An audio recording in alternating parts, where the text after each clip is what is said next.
Welcome to the Nerd Party. Let the filibustering begin. Welcome to Nerd Party.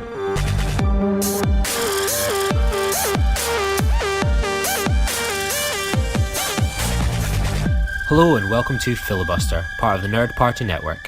I'm Lee Hutchison and I'm joined by stand-up comic and Edinburgh Fringe Festival regular Rik Carranza.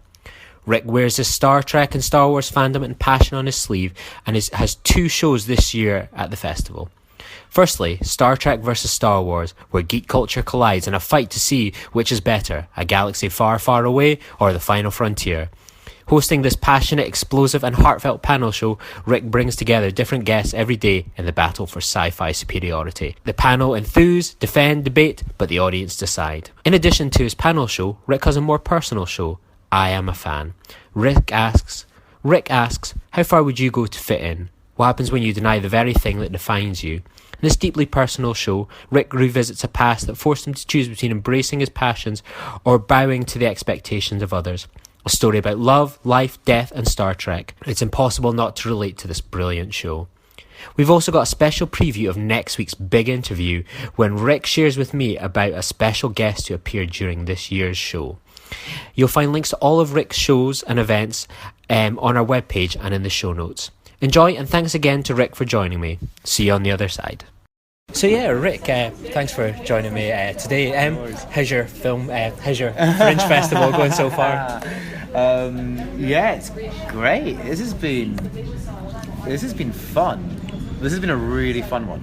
Like really, there's some insane things have happened to me over the last couple of weeks. So I came up here with two shows, and I've had Lucy Porter and Tiff Stevenson came to my solo show, loved it, and plugged it to their audiences and stuff like that. I've had some really good reviews. I found out that most people are listening to my interviews on one of the podcasts as well. And then it kind of all got topped off a few days ago when the emergency medical hologram Robert Picardo came to my solo show, as did the Seventh Doctor. Yeah, did you freeze in that moment when you saw him? Oh my god, I kept saying computer arch just to make sure it wasn't the holodeck. It was surreal. Did you think you were dating that episode where he's hanging out with Sherlock Holmes? Oh my god, it was absolutely insane. He came in and the beginning of the show, I tried to talk to everybody in the audience, and it came to and I was trying to avoid talking to him because it was if I do, I'm just gonna fanboy. And he's probably thinking, he's got to talk to me. Does he not know who I am? And eventually, I get to him, and he's the loveliest man. He turns out to be just lovely man, really funny, just. Very much, it's now when I watch Voyager, I'm just like, how much acting did he actually do? Because he just seems very funny, very natural, very nice guy as he does in the show. So I always got the idea watching Voyager that Robert Picardo's the Doctor, and the Doctor is like Robert Picardo. It seems like more in a more positive way than when Shatner became Kirk and Kirk became absolutely. It's hard to tell the difference between them two. Yeah, exactly. I was actually interviewing Rik Carranza the other day, and he was like, I was doing a play, and he does a Star Trek play, and he was like, looked out in the crowd, and there's Robert Picardo. Do you get the chance to go out and enjoy much of the plays, or what's kind of your kind of festival life? I think I've seen about 6 shows so far. I went to see Rik specifically because I understood that he told a funny and kind of moving narrative about how being a Star Trek fan has affected his life. Sylvester also came that night, and he opens the show really interacting with the audience. So he spoke to both of us, and was very well aware that we were there from the beginning. So you've been doing this show for a couple of years now at the kind of the festival. How did that kind of all start? Because you pass by, you come to Edinburgh and you see there's hundreds of shows, thousands of shows, thousands of people of talent. What kind of inspired you to bring your show here to Edinburgh, and what keeps you coming back? Well, Edinburgh's my home. Edinburgh's where I was born. So even though I've moved away now, I live in Birmingham now. Ideal for Star Trek conventions as well? Very good for Star Trek conventions, but as Obi-Wan Kenobi would describe it, it's a bit of a hype. No, it's not. It's not. It's a lovely place. I love Birmingham. But it's nice to come back. So part of it is I get an excuse to come back. But the other one is it's the biggest arts festival in the world. this month there'll be more people here to see other shows, to put on their own shows. And it's a great opportunity to get your show seen by as many people as possible. So you get those numbers through the door, and it's really nice. And it's also a challenge as well to have to deliver the same standard every night for 24, 25 nights. It's a marathon. So when did like kind of the origin of that kind of kick off for you? Sorry. When did that kind of kick off for you? For like, obviously we're both fans of Star Trek, Star Wars. What made you think, I'm going to make a play about this? And like, how does that kind of all rumble into something? It was. I don't know. It was. I've always loved Star Trek. I've always loved Star Wars. I've always loved sci-fi. I went through, and I kind of re-embraced it recently, last few years. And I guess like those two were my biggest loves, like Star Trek and Star Wars. I always remember growing up. I remember the Voyage Home. I loved that movie. Yeah. I watched it over and over again, and as I got older, suddenly I realised that Wrath of Khan was much better, and so was Undiscovered Country, and Voyage Home was kind of the joke of the series, but it's still amazing. Actually, it's better than Final Frontier. Isn't anything better? Yeah, exactly. And then Star Wars was always like, when I was a kid, it was like, oh my god, this is amazing. It's Star Wars. It's big. It's operatic and stuff like that. And it's like, it's that whole thing of, it's always a question that's been around, which you see the arguments online, you see them around, which is better, Star Trek or Star Wars, and I kind of bore out of that. Now, originally when I first wrote it, I wrote with a friend of mine, Des O'Gorman, and we kind of wrote it as it was just going to be maybe an hour stand-up with me and him just arguing over it. But as it went on and on, we sort of evolved it, and it became the sort of game show debate format that you see now. And now it's like me hosting it with two different comedians, and it's become like this big thing, which I really love. I love doing it. It's the most fun I have on stage for an hour. Absolutely. And like, what's kind of the reaction from the crowds when it's like Star Trek versus Star Wars? Like, I've noticed as of today, it's Star Trek's in the lead. Yeah. That still surprises me. I always think of Star Trek as the underdog. Well, I kind of changed. The show got changed about a little bit because, you're right. Star Trek is the underdog. Did you start showing pictures of Jar Jar Binks? Here's Wrath of Khan, then there's Jar Jar. Yeah. Here's Jake Lloyd. Let's see how you deal with that. No, it kind of. The show format originally was at the very end of the show, the audience would then vote on the entirety of the show, decide.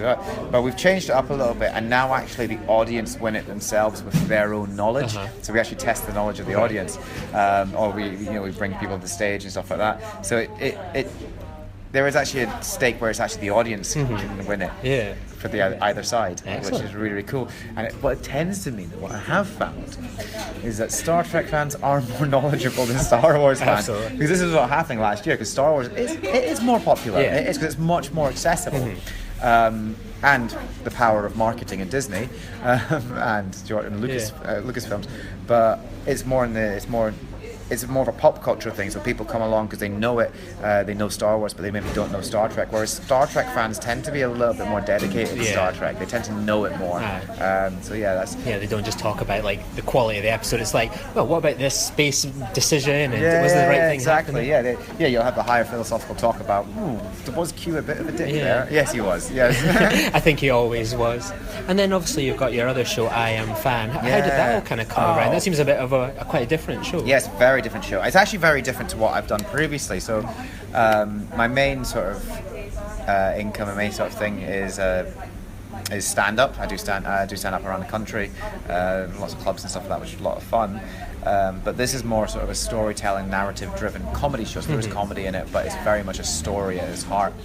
And it's really sort of the story of me, like my story, interwoven, sort of events in my life interwoven with how Star Trek was part of my life. So it's much more personal. It's gone down really, really well. But it's been a real that's been like, so whereas Star Trek versus Star Wars is huge amounts of fun for me, this one's so much more personal, probably means a little bit more to me, and it's a little bit harder sometimes because it is like opening up quite a bit more. So what does Star Trek kind of mean to you then? Oh wow. Oh my god. It's a very good question. I mean, Star Trek is everything to me. I mean, it's like I really don't remember a time before liking Star Trek. I think I've always liked it. I've always been aware of it. Next Generation was my thing, and as I say in the show, like Star Trek gave me sort of. It was like you learn a lot of morality from it. You learn a lot of life lessons from it. You learn. That's where people say they learn the morals from the Bible or from around them or wherever they learn them from. That's fine, but I learned mine from Star Trek. So it's like, there's certain lessons that I learned. And so when you see like it's a future where everyone gets along, that's what you want, isn't it? That's what we should all be aspiring to. And so it's seeing that and seeing them work through issues and differences and do that stuff. It was like, oh wow, that's how I should be living my life. So it was kind of a real inspiration to sort of how I should be living. And then when you kind of like look at your life, what kind of key moments has Star Trek kind of played up in? Like sometimes I think of it like when I went to school and it was like kind of playing with my friends, doing it in the playground, or like going on a first date to see like on retro screen in Wrath of Khan. Oh my god, like there's a lot, and there's a lot that's in the show, and I don't want to give too much. I don't want to give anything away. But if I do remember going on a school trip once to the cinema, and we went to see Star Trek Generations. And oh my god, I was like, oh, that's awesome! Amazing. The first ever Next Generation film, and I loved it. I still love it. I know a lot of people sort of don't, but I love it. I think it's brilliant. And I do remember as well the first time I saw First Contact, going to the cinema with that, and I was absolutely terrified. But it was just that's the thing. Like, so the Next Generation's my crew, and I loved the original series, and I loved the original movie, like the old original series movies. But Next Generation, because I actually got to see them in the cinema. And I do remember one incident. Was when I went to see Nemesis. Oh, yes. And I came out really sad. Because I was just like, this is it, isn't it? This is it. They're never going to make a Star Trek. Because I was like, not only because I was like, it was clear that they were never going to make a Next Generation movie again, but I was just like, it was so bad, they're never going to make another Star Trek movie again. I know, I felt so embarrassed. I've said it before, like I was so embarrassed going to see Nemesis because I was at that bit, I was like, I'm a bit too cool for Star Trek now, and I was like to my parents, like, well, you have to see it at cinema. I was like, oh, I'm Elf. And then I'm just sat there myself, like in an empty cinema, basically watching Nemesis, thinking, wow, it's really gone downhill, this TV series. It's such a shame, because I think there was but then the guy who directed it had no passion for Star Trek, and it came across.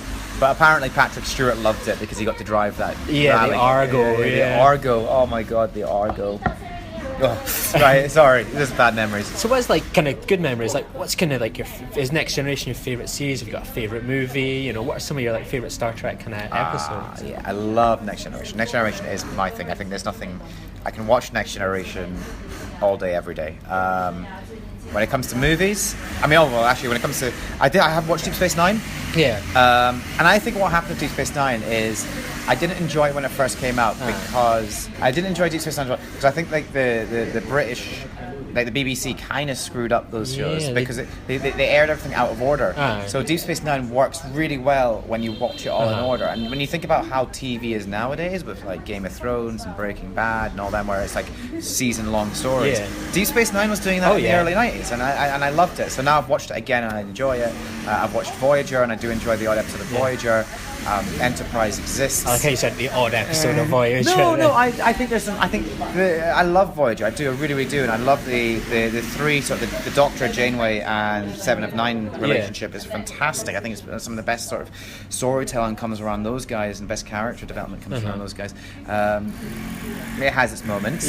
Like Threshold. I actually like Threshold because like I think it's because it's so batshit crazy that you watch Nemesis and think, that's kind of one of a kind. Like, I'd rather watch that than go in the Nebula, try and get some tea and coffee, or have a holodeck episode. Like, I watch Threshold and I think, like, oh, the captain and Tom Paris turn into lizards that have sex and make creatures and stuff. Then they leave the babies behind. And they leave the babies behind. And I think, oh man, that is an original idea. It's terrible, but it's watchable. But then you watch an episode, you think, he's this flotter guy, or, I mean, like, my favorite, like, if it comes down to like favorite episodes, they're mostly next gen episodes. Definitely Inner Light is, I think it's perfect. We watched it. Me and my girlfriend watched it last night, and she was almost crying. And I was like, I know. And she's seen it before. She loves Star Trek as well. But she was just like, I'd forgotten how beautiful this episode is, and I know, right? We're both just floods of tears and stuff like that. It's that flute when it gets played, it gets me every time. Oh my god!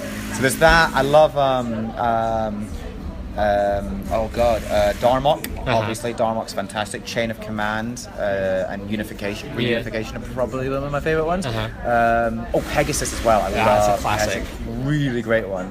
But then I like Deep Space Nine. I love the What's the one again? They go back in time. Oh, Trials and Tribulations. Yeah, well, no, I love that. Oh, past tense. No, Quark goes back Oh, in time. Little Green Men. Little Green Men. That's a brilliant. Hopefully you didn't learn your Star Trek morals from those. No. episodes. But I love those episodes. Yeah. And of course, when it comes to Voyager, like Year of Hell, Equinox, Scorpion, they're great They're episodes. epic. They did great 2-parters. Yeah, they did really great 2-parters. And also the Hell Planet with the mimetic fluid. Oh, Demon, yeah. Amazing, that's brilliant. And then the follow-up later on, where that was brilliant as well. It's just absolutely. So yeah. So like, see, obviously, there's so much passion there for Star Trek. Do you think that's something that's missing from, say, Star Wars, for example? No. Like, when people talk about it, like we can talk about episodes with Star Wars.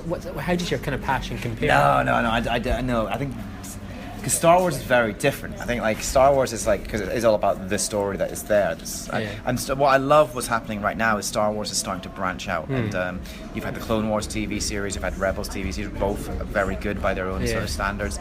I enjoyed Clone Wars. Some people don't, but I really do. Rogue One, I think, is one of the best Star Wars movies that's come out in recent years. It's brilliant, and so it's starting to branch out that way. But I think what's great about Star Wars is that the actual core thing, it is the story of the Skywalkers, it's the story of Luke, it's the story of Leia, it's the story even Han Solo and stuff like that. And it's taking this core group of characters that you fall in love with. They become family, become everything, and I love that. It's very, very different to Star Trek. Star Trek is so expansive and it's so big, and there's so much to get into.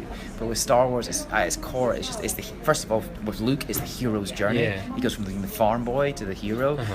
You've got Han Solo, he's a redemption story where he comes from being like the rogue to being a hero. The growth of Leia's just going from being like helpless to the leader of everything. It's just absolutely phenomenal. And I think with Star Trek, as I say, where you'll have favorite episodes, you'll have favorite movies, you'll have this. Like, with Star Wars, it's about the characters. Yeah, you're all in. Yeah, and you fall in love with them.